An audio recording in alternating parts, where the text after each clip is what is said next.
Around 2300 BCE, authority began to travel. Not by voice, not by memory alone, by record. Cities were no longer isolated rhythms, they were linked. Roads were walked repeatedly. Messengers moved between places. Tablets changed hands. This was not sudden conquest. It was accumulation. One city influenced another, then another. Leadership extended outward without leaving home. Orders were sent. Responses returned. Distance did not disappear. It became managed. Names began to repeat across regions. Sargon, Akkad. Power gathered through coordination, not presence. Local routines continued. Fields were planted, canals cleared, but outcomes were now reported. Grain totals moved upward. Labor counts followed. Administration layered itself over daily life, not replacing it, tracking it. The empire did not feel large from the ground. Life remained local, but reference extended far. As years passed within the Akkadian span, management became the work. Officials were appointed, standards repeated, weights aligned, measures agreed upon. Language stabilized across tablets. Signs became familiar. This reduced friction. Trade moved more smoothly. Resources redistributed. The empire depended on routine. When routine failed, distance revealed weakness. Communication slowed. Delays mattered. Droughts disrupted supply. Rebellions followed disruption. Power required maintenance, like canals. Clearing was constant. When attention faltered, control thinned. Eventually, cohesion weakened. Cities resumed independence quietly. Administration withdrew without ceremony. The empire did not collapse loudly. It loosened. Local life persisted. Fields were replanted. Canals reopened. What remained was experience, the idea that distance could be held through record and repetition, that memory could travel. This lesson stayed. It would be used again.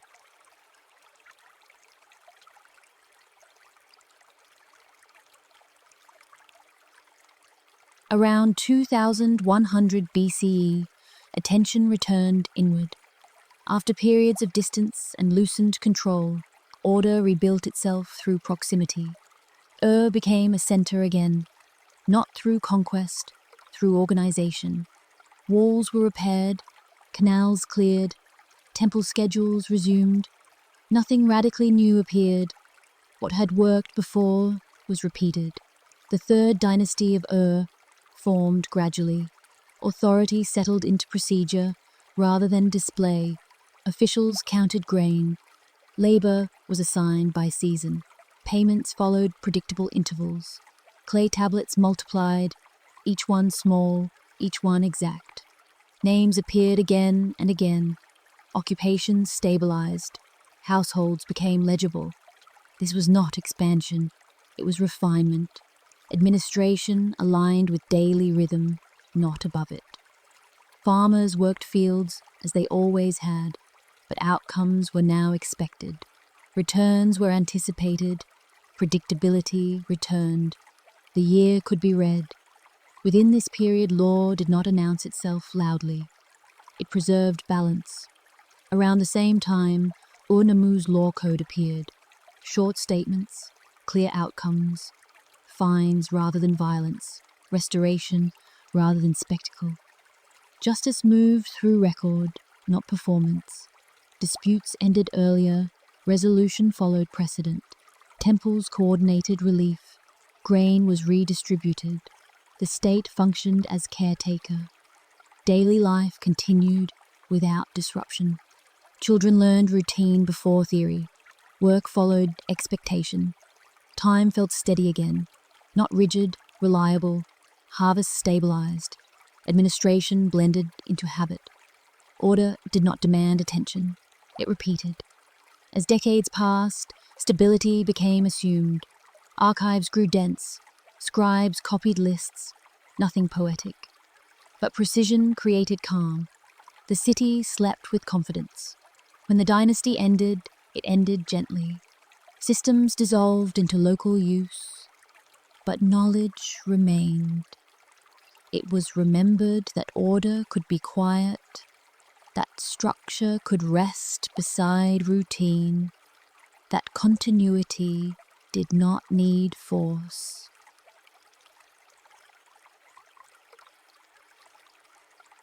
Around 1800 BCE, Babylon rested along the Euphrates. It did not rise suddenly, it accumulated. Water moved past its banks each season, sometimes high, sometimes restrained. The river was not redirected dramatically, it was guided, maintained, observed. Fields extended outward in narrow bands, canals connected them quietly. Maintenance occurred without announcement. Babylon learned balance before dominance. People arrived gradually. Some stayed, some moved on. Those who stayed adjusted routines. Work followed familiar cycles. Markets opened and closed without urgency. The city did not overwhelm its surroundings. It absorbed them. Streets widened slowly. Housing thickened near water access. Movement became predictable. Temples did not dominate daily life. They structured it. Offerings repeated. Festivals returned on schedule. Absence was noticed. Administration followed settlement. Not the other way around. Grain was measured, livestock counted, storehouses inspected, records accumulated through repetition. Not innovation. Babylon became reliable. Merchants paused longer, agreements lasted, debts were tracked. The city's value lay in consistency. Nothing needed to be rushed. Time passed evenly here. Memory thickened in place. Babylon learned how to hold people without exhausting land or water. It became a place where things stayed. Within this settled rhythm, authority took form. Hammurabi ruled during this period, around 1750 BCE. His presence was not constant.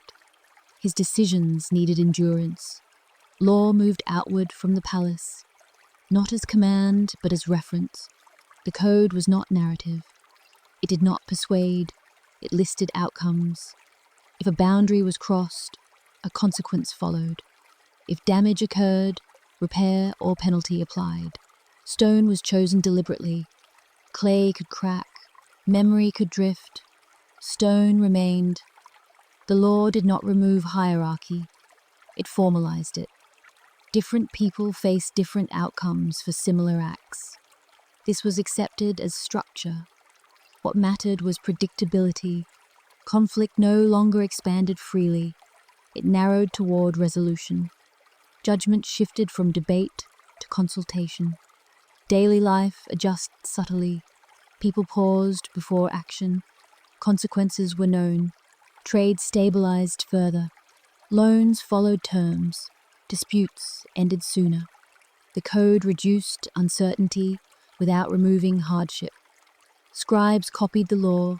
Judges referenced it. Officials enforced it unevenly, but consistently enough. Authority became less personal.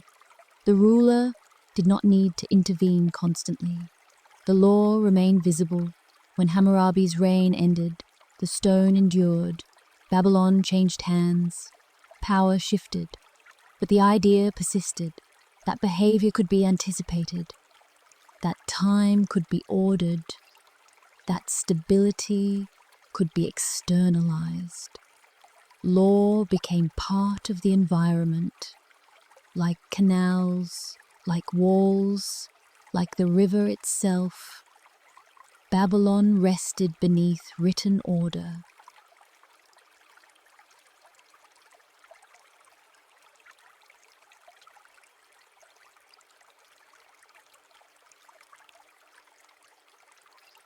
After 1800 BCE, the land between rivers was no longer quiet. It was not unstable, but it was watched. Beyond Babylon, other powers gathered shape. To the north and west, the Mitanni formed. They were not centered on cities alone. They moved through territory. Horses mattered here, movement mattered. Chariots crossed open land. Messengers traveled faster than before. Authority stretched through distance, not density. Treaties replaced conquest in many places. Marriage joined courts. Oaths traveled farther than armies. Power learned restraint. To the northwest, the Hittites expanded. They crossed mountains. They absorbed cities. Iron appeared gradually, not as revolution, as addition. Weapons lasted longer. Tools held edge. States tested one another without total collapse. Assyria remained present, waiting. Its cities endured quietly. Its administration stayed intact. The rivers continued to flow, but attention moved outward. The world widened. Between 1600 and 1200 BCE, balance shifted repeatedly. Mitanni influence weakened. Hittite control fluctuated. Assyria remained. It did not expand quickly. It consolidated. Records were kept carefully, tribute tracked, boundaries noted. Military force existed, but was organized methodically. Campaigns followed seasons. Supply mattered as much as strength. Cities were incorporated, not erased. Administration followed conquest immediately. Order was imposed before resistance returned. Assyria learned endurance. Its power did not rely on moment. It relied on continuity. The state remembered. By 1200 BCE, older balances fractured. Trade routes broke. Cities thinned. Assyria persisted through structure. When others fell silent, its records continued. The rivers did not change. The land did not disappear. Power contracted, then reformed. This was not an ending. It was compression. The region held its breath.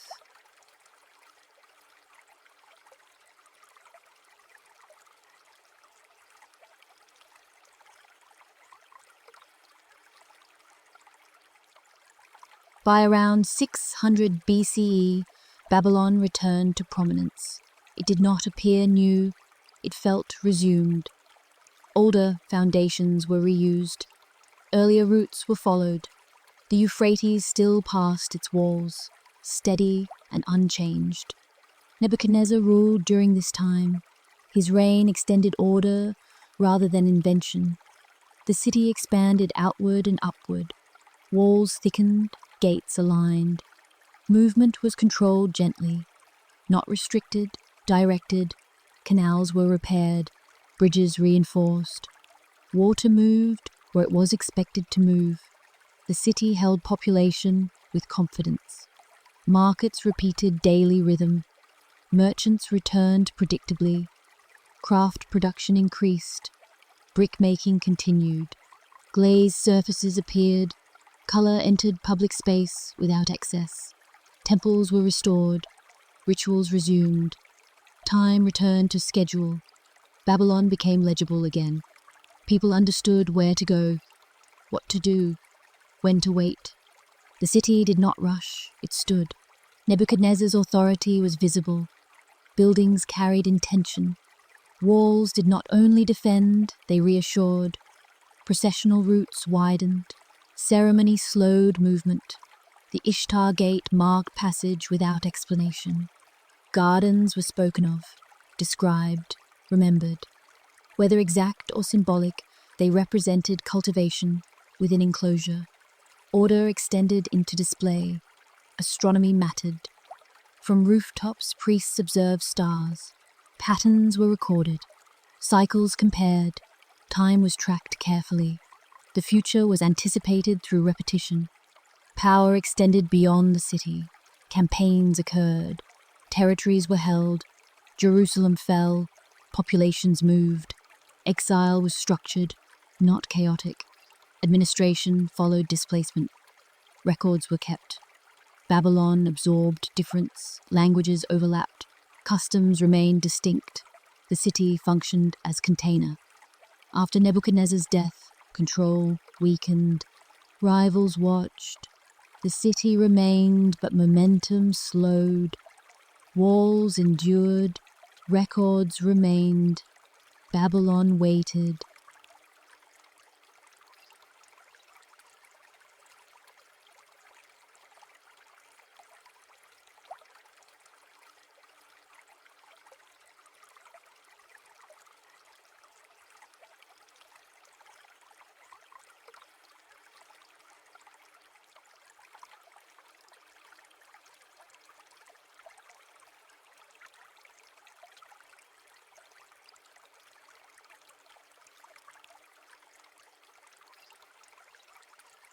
By around 550 BCE, Babylon did not fall violently. It opened. Cyrus of Persia entered the city without breaking its rhythm. Temples remained standing. Rituals continued. The river was not redirected. The calendar was not erased. Rule changed hands, but daily life held its shape. Cyrus governed through continuation. Local administrators remained in place. Priests kept authority over ritual. Farmers followed the same seasons. Taxes were measured carefully, not increased suddenly. The empire expanded outward, but pressure moved evenly. From Anatolia to the Iranian plateau, from the Indus to the Aegean, lands were linked rather than compressed. Roads formed gradually. Messages traveled on schedules. Stations appeared at intervals. Movement became reliable. Law was plural. Customs remained local. Language varied. The empire did not require sameness. It required order. Cyrus framed authority as restoration. Exiles returned home. Sanctuaries reopened. Memory was honored. Power was present, but it remained distant. The empire learned how to wait. By around 500 BCE, Darius extended structure. He measured land, counted people, organized provinces. Satrapies formed. Boundaries became administrative, not cultural. Records multiplied. Weights standardized. Coinage circulated. Gold and silver traveled without displacing barter. The economy layered rather than replaced. Law codes were collected, not unified. Justice varied by region. Oversight remained central. Time became predictable. Tax cycles repeated annually. Labor schedules aligned. The royal road stretched far. Travel was slower than rumor, faster than memory. Information arrived intact. Astronomy continued.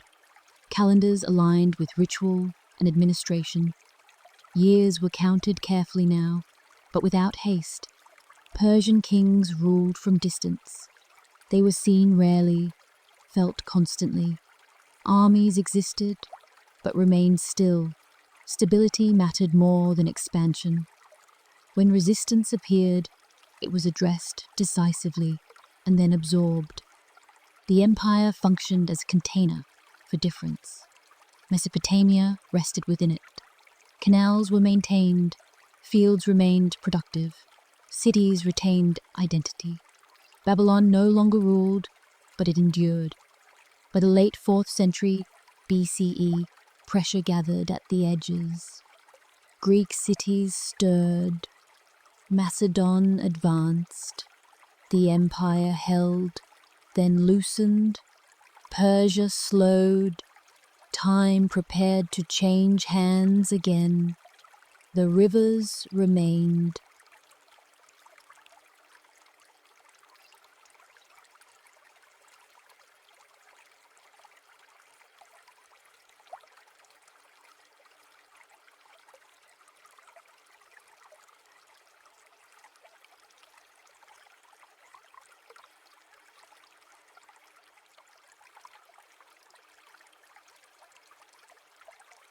By the late 4th century BCE, change returned again, as it had many times before, not as disruption, but as movement within continuity. Alexander crossed into Asia during a period already shaped by order. The Persian system did not vanish, it adjusted. Roads remained, records remained. Administrative habits continued without interruption. Armies moved across open land, yet cities held their routines. Markets opened at familiar hours. Temples followed their calendars. Officials remained at their desks. Authority shifted, but structure stayed. Babylon received another ruler, as it had done before. Gates opened. Records were presented. Treasuries were accounted for. Nothing needed to be explained. Alexander entered the city not as an ending, but as continuation. Rituals were observed. Offerings were made. The river flowed without notice. Greek language appeared gradually within administration. It did not replace older scripts. It layered beside them. Coins circulated slowly. Weights stayed familiar. Measures were trusted. Names repeated across tablets. Seals changed hands quietly. Settlements formed near older towns, not over them. Markets adjusted. Education expanded without urgency. Daily life remained practical. Fields were planted as they always had been. Canals were cleared at the same times of year. Change occurred above routine, not within it. Alexander moved often, but the land did not move with him. It remained steady. End. Block 2. Authority becoming familiar. 11 labs. As time passed, presence became familiarity. Greek customs appeared in measured ways. Gymnasiums stood near older temples. Theatres appeared near markets. Architecture overlapped without erasing memory. Education expanded slowly. Language diversified. People adapted without instruction. Trade followed familiar routes. Coins changed images. Values remained stable. Authority was visible, but not constant. Officials continued to work. Scribes continued to record. The system absorbed leadership without strain. Alexander's image appeared on currency, then became ordinary. His name was spoken, then repeated, then absorbed into routine. Nothing demanded attention. The river continued to flow. Calendars continued to turn. Time passed evenly. In 323 BCE, Alexander died. The moment passed quietly. What followed was not collapse, but adjustment. Territories were divided. Responsibilities redistributed. Administration slowed. Seleucid rule settled over Mesopotamia gradually. Greek remained a language of record. Local speech remained the language of daily life. Calendars overlapped. Festivals repeated. Temples adapted. Trade continued. Routes stayed active. Markets reopened each morning. Coins changed faces. Measures stayed consistent. Authority remained present, but thinner. Years passed without urgency. Babylon continued as a city of reference, not command. Education persisted. Architecture blended. Memory accumulated quietly. Greek influence became familiar, then ordinary. Nothing required attention. By the 2nd century BCE, new powers approached slowly. From the east, from the west, balance returned. Alexander's name remained, not as structure, but as story. Movement softened into memory. The rivers resumed their rhythm. Time widened again.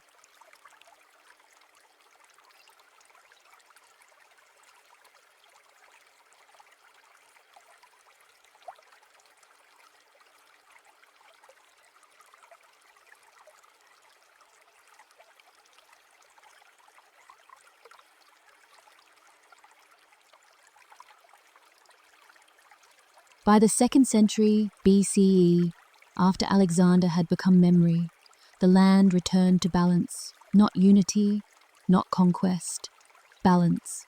Parthians approached from the east, horse cultures, wide horizons, loose control. They did not seek uniformity. They allowed distance. Cities governed themselves under light supervision. Satraps collected tribute. Local customs remained. Babylon persisted. Seleucia grew nearby. Ctesiphon emerged slowly. No city erased another. They coexisted. Trade widened again. Caravans crossed the plains. Silk arrived quietly. Spices followed. Roads mattered more than walls. Roman influence pressed from the west. Not always present, always implied. Borders shifted without permanence. Sometimes Rome advanced, sometimes it withdrew. Mesopotamia remained in between. This position shaped life. Fortresses appeared along routes, not everywhere, only where passage mattered. Soldiers were visible, but not constant. Daily routines adjusted subtly. Taxes changed hands, coinage shifted designs, but fields still needed water. Irrigation continued. Canals required clearing. No empire relieved that duty. Farmers maintained the land, regardless of who ruled. Languages layered. Aramaic dominated daily speech. Greek persisted in administration.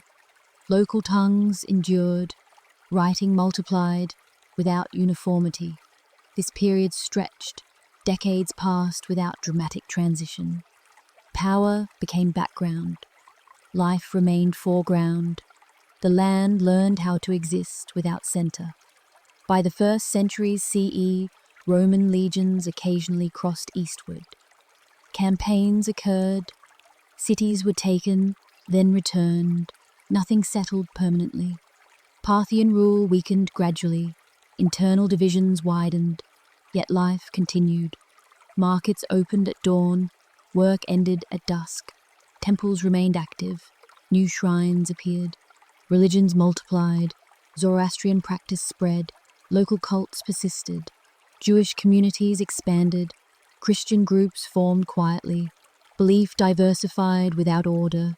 Tolerance was practical. Uniformity unnecessary. The rivers continued. Flood cycles repeated. Administration adapted again under the Sassanids. By the 3rd century CE, this rule tightened structure. Roads repaired. Tax systems clarified. Ctesiphon grew into prominence. Gardens expanded. Courts formalized. Yet even now, authority respected distance. Local autonomy remained essential. Empires here learned restraint. Centuries passed slowly. Conflict occurred, but recovery followed. The land did not collapse. It absorbed. By the 6th century CE, the region was experienced in survival. It had endured Assyria, Babylon, Persia, Greece, Rome. What mattered was continuity. Water still flowed. Fields still grew grain. Memory lived in practice, not monument. This endurance prepared the ground for the next transformation. One that arrived not with armies first, but with words.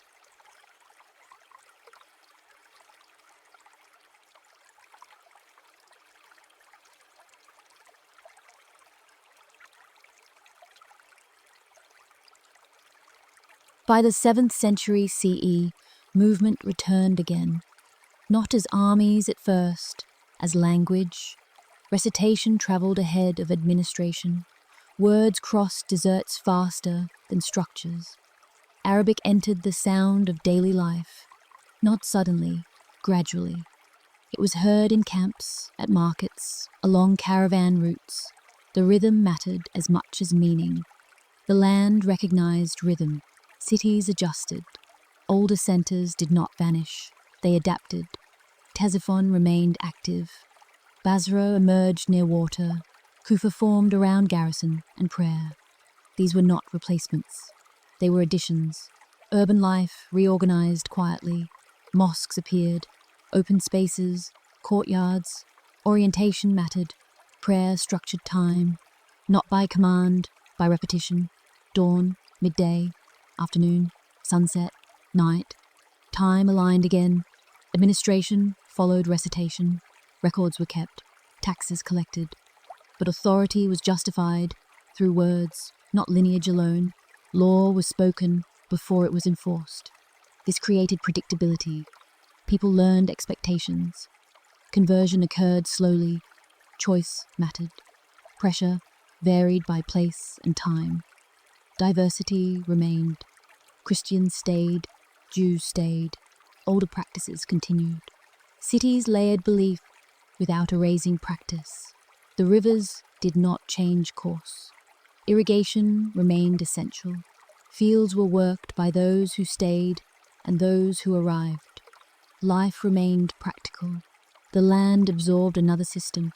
By the 8th century CE, a new city was placed deliberately, Baghdad, chosen for balance, between rivers, between routes. Its plan was circular, measured, intentional. Power concentrated briefly. Caliphs ruled. Courts expanded. Yet the city's lasting influence was not command. It was gathering. Texts arrived from everywhere. Greek, Persian, Indian. Translation followed. Not rushed, methodical. The house of wisdom formed. Scholars worked quietly. Knowledge accumulated without spectacle. Mathematics refined. Astronomy observed. Medicine recorded. Sleep was studied. Dreams discussed. The body understood as system. This mattered. Learning here was not abstract. It served life. Time was measured more carefully. Calendars aligned with prayer. Stillness gained structure. Baghdad glowed at night with lamplight rather than fire. Streets remained active without chaos. Trade flourished. Paper entered circulation. Records multiplied.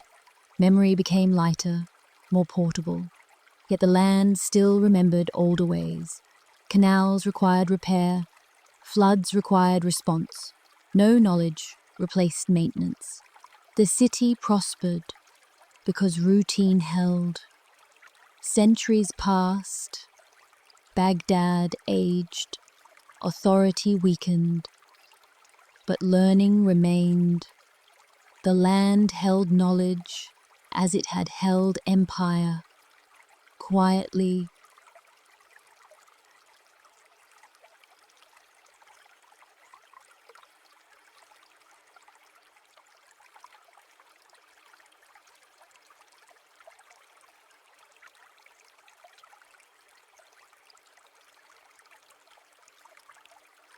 By the early 20th century, the rivers still moved.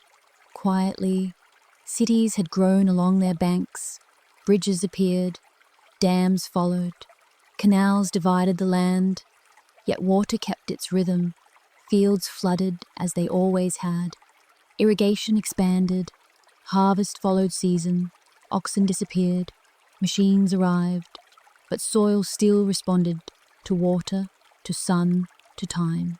Patterns remained. Villages stayed near the banks. Minarets rose where reeds once stood. Children played in shallow channels. Paths of fishers became roads. Trade routes hardened into levees. Still, the sound of water did not change. Moonlight reflected the same way it always had. Technology measured the rivers. Gauges, pumps, electrical grids. Maps multiplied. Yet the rivers did not hurry. They carried abundance. They carried scarcity. Without judgment, seasons arrived, or did not. Heat pressed the soil. Crops succeeded, crops failed. People adapted, as they always had. Ships moved downstream. Grain followed current. Electricity traveled lines that curved with water. Modern noise layered itself above an older sound. History settled into sediment. Bricks, ruins, levees, buried. The rivers did not speak loudly. They did not ask to be noticed. They continued. Time moved faster elsewhere. But here, days remained days. Nights remained nights. The rivers kept measure. End. By the mid-20th century, cities expanded again.